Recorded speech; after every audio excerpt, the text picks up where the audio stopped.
bu yaz tatili sürecinde bu çocuklarımızı artık okullarda velev ki din dersleri de olduğu halde oralara yalnız bırakmamak kaydıyla çocuklarımızı Kur'an'a yöneltelim. Çünkü Allah Celle Celaluhu yani yol olarak, yani sırat-ı müstakim olarak kendi dinini seçmiştir, bizler için razı olmuştur. Dolayısıyla bu çocuklarımızı bu süreç içerisinde Kur'an'a verelim. Allah Celle Celaluhu ayet-i kerimede de Resul-i Ekrem'e buyurunca böyle diyor. فَاِذَا فَرَغْتَ فَانْصَبْ وَاِلَى رَبِّكَ فَرَغَ. Yani boşalınca sen boş kaldığın sürece hani Allah dinine dikil, oraya çalışmaya başla ve Rabbinden sevabı talep eyle. Ki bu bütün ailelere bu sorumluluk yani düşmektedir.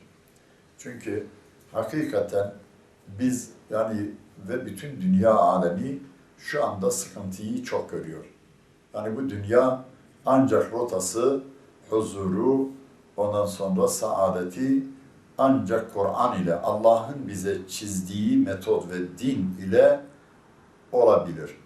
Yani aileler bitti, toplumlar bitti, milletler bitti ve şu anda çocuklar artık öyle oldular ki yani İslam'dan tam uzaklaşan insanların avına koymuşlar çocukları.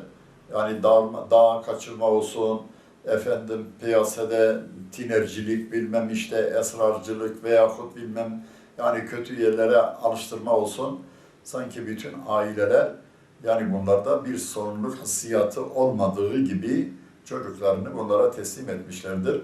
Ve yarın kıyamette bunu diyelim hem onlar davacı olacaklar hem çocuklar, özellikle çocuklar onların yakalarını yapışacaklar. Çünkü Allah Kur'an-ı Kerim'de aile reislerine ferman buyuruyor. Yani ku enfusakum ve ehlikum nara diyor ki kendi ve ehlinizi ateşten koruyunuz diyor. Allah diyor ki biz bu Kur'an'ı zikir için yani kendi milliliği için anlayan bir kitap kıldık ve kolaylaştırdık. Ve bilelim ki bu kısa süreç içerisinde bizim için bir dert edilirse, dert olursa, gaye olursa, himmet olursa o zaman bu çocuklarımız bu kısa süreç içerisinde kazanacaktır. Ve çocuklar elimizi de alıp da o bataklık ve karanlık içerisinden çıkaracaklardır. Biz ümit ediyoruz ki bugün yeni nesil bu eski nesili de kurtarmış olsun.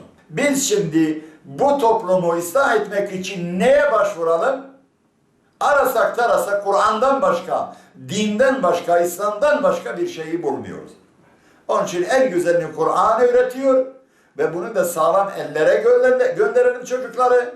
Cahil cühellere değil, sade himmetlerin saatlerini camide doldurup bunu da böyle de insanlarımız var. Mesela çok fedakar imamlarımız var.